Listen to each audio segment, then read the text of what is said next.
Olá, alunos do nono ano, é com imenso prazer que eu darei continuidade às minhas aulas de ciências, onde hoje eu irei falar sobre forças e leis de Newton. Eu irei dividir essa aula em duas aulas. Nesse primeiro momento, eu irei falar sobre entendendo a dinâmica e forças. Na segunda aula, eu irei falar sobre leis de Newton. Vamos lá? Vamos falar um pouquinho da dinâmica? Quando nós falamos e pensamos na dinâmica, o que é que ocorre? A dinâmica se preocupa em entender e descrever os movimentos, levando em conta as suas causas. Então, isso significa dizer que a dinâmica, ela busca estudar, os movimentos e busca as suas origens. Então, quando nós pensamos na dinâmica, pensamos no estudo dos movimentos e das origens desses movimentos. Desse modo, também, para que nós possamos entender esse lado da dinâmica, é necessário estudar o que? A força, porque a força está ligada ao que? A dinâmica, e a dinâmica está ligada à força. Então, iremos falar também aqui, sobre grandezas, Conceituar a grandeza e falar um pouco sobre grandezas escalares e grandezas vetoriais. Vamos falar um pouquinho sobre as grandezas escalares. Quando nós falamos das grandezas escalares, estamos falando daquelas que podem ser descritas utilizando um módulo, que esse módulo pode ser um valor numérico e uma unidade de medida. Aí, quais são os exemplos dessas grandezas escalares? Podemos citar aqui a massa, o peso, o comprimento, a área, volume, a distância, tempo e outras mais. Que essas daqui que eu citei para vocês são as bastantes mais conhecidas, Então, aí vemos que grandezas escalares são aquelas que podem ser descritas utilizando apenas um módulo, Ou um valor numérico. Já dei exemplos delas, que pode ser o peso, a massa e o comprimento, que são algumas mais conhecidas. Temos também aqui, as grandezas vetoriais, que são aquelas que não podem ser descritas apenas com números de unidade de medida, mas podemos citá-las como algumas grandezas vetoriais, que são a velocidade, a aceleração, a força, o impulso, a quantidade de movimento, o empuxo, e entre outras, Então, quando nós falamos da questão, das grandezas vetoriais, demos um exemplo aqui de um automóvel, que ele se move com velocidade de 15 minutos por segundo e a descrição não está completa, apenas dos termos descritos. A grandeza da velocidade com módulo 15 é uma unidade, que é minutos por segundo. Uma pessoa pode perguntar, mas se ela se moveu, em que sentido? Embora as pessoas usem a palavra direção e sentido de forma indiscriminada, na física elas representam um conceito diferente. A direção representa a posição de uma reta de um espaço, E o sentido se refere à orientação que o móvel toma quando ele está em uma determinada direção, que pode ser leste, sul, norte, oeste, Esquerda, direita, em cima e embaixo. Pronto, outra coisa também, que quando eu falei para vocês sobre a dinâmica, não foi? Onde eu falei que a dinâmica, estava relacionada com a força. Então, vamos falar um pouquinho aí de força? Aí, quando nós lembramos a força, ela é considerada como uma grandeza, mas não tem uma definição exata. Nós não temos uma definição exata da força. No âmbito da mecânica, nós podemos caracterizar ela como agente ou entidade capaz, Quer dizer, ela pode ser um agente, capaz de deformar um corpo. Ela é capaz, ou a força é capaz de deformar um corpo, de alterar ou de produzir até um movimento. Nós damos exemplo disso, Se eu tiver uma caixa pesada, na minha sala, e eu usar toda a minha força para empurrar aquela caixa, Então, vai produzir o quê? Um movimento que eu irei, pelo menos, empurrar de um lado para o outro, Então, esse movimento nessa função de empurrar, eu vou estar falando o quê? Da questão da força, onde eu vou produzir um movimento a partir do momento que eu empurrar aquela caixa, ok?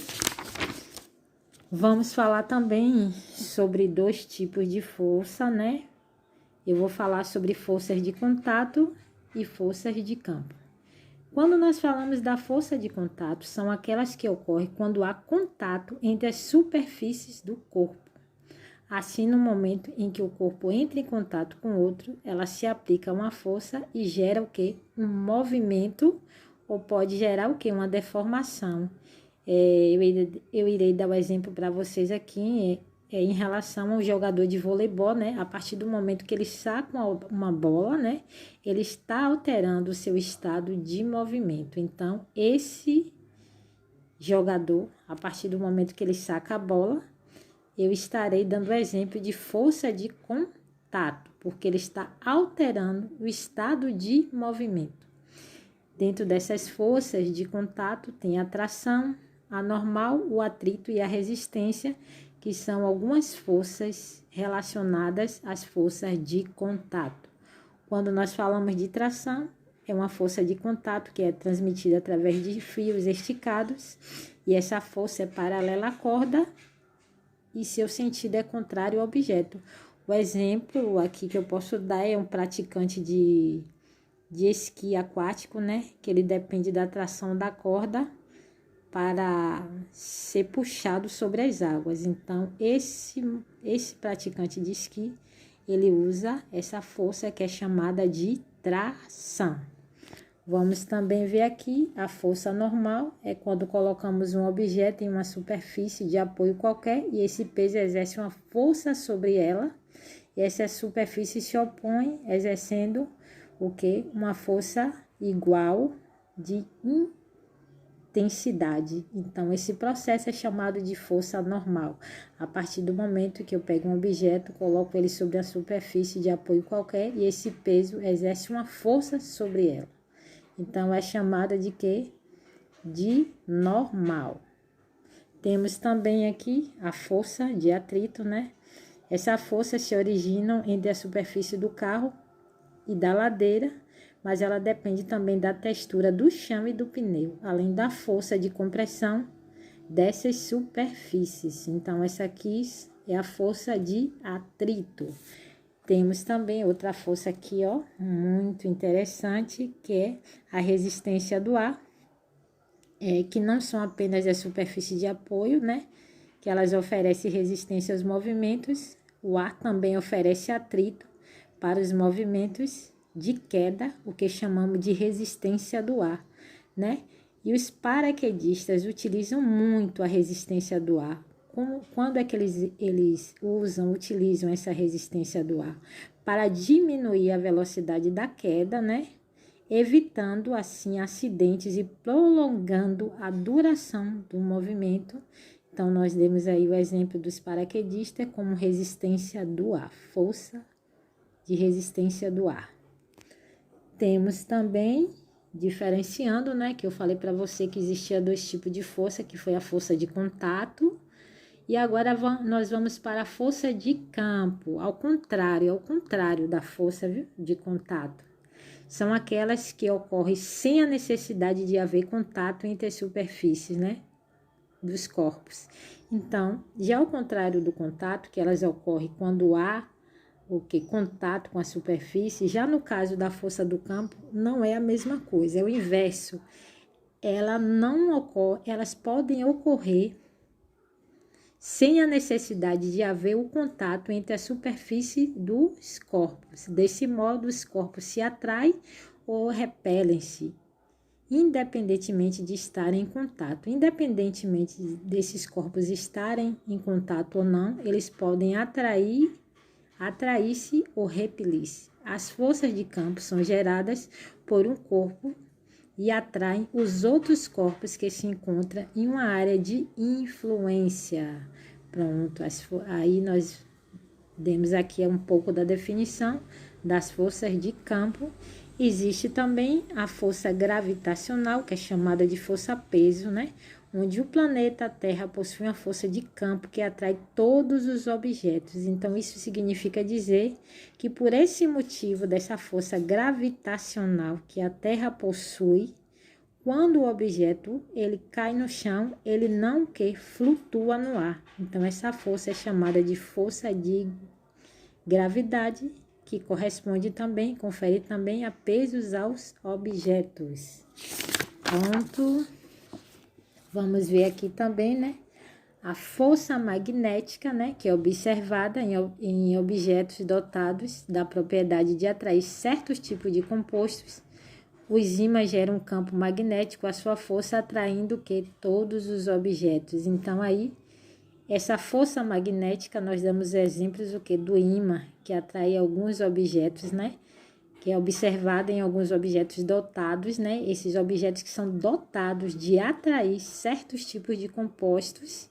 O exemplo são os ímãs que geram um campo magnético à sua volta, atraindo objetos de ferro. Temos aqui também a composição da força, né? Que todo sistema de força é substituído por uma única força e toda essa força todo esse sistema que é substituído é chamado de FR, que fala-se força resultante. Temos também as forças concorrentes, que são aquelas que são aplicadas, né, em uma mesma direção e recebem o nome de forças não concorrentes. Temos também aqui as forças concorrentes, são as forças que não são aplicadas em uma mesma direção, né?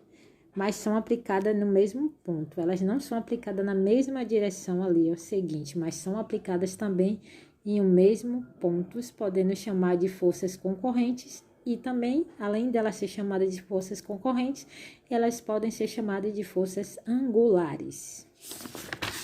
Vamos ver aqui. Então, nós iremos parar por aqui, né? Onde tem aqui aplicando a teoria, vocês podem tentar ler para entender um pouco desse conteúdo e nós daremos continuidade, né? Voltando na segunda aula falando sobre as leis de Newton. Então, até lá, pessoal, até daqui a pouquinho, uma próxima aula.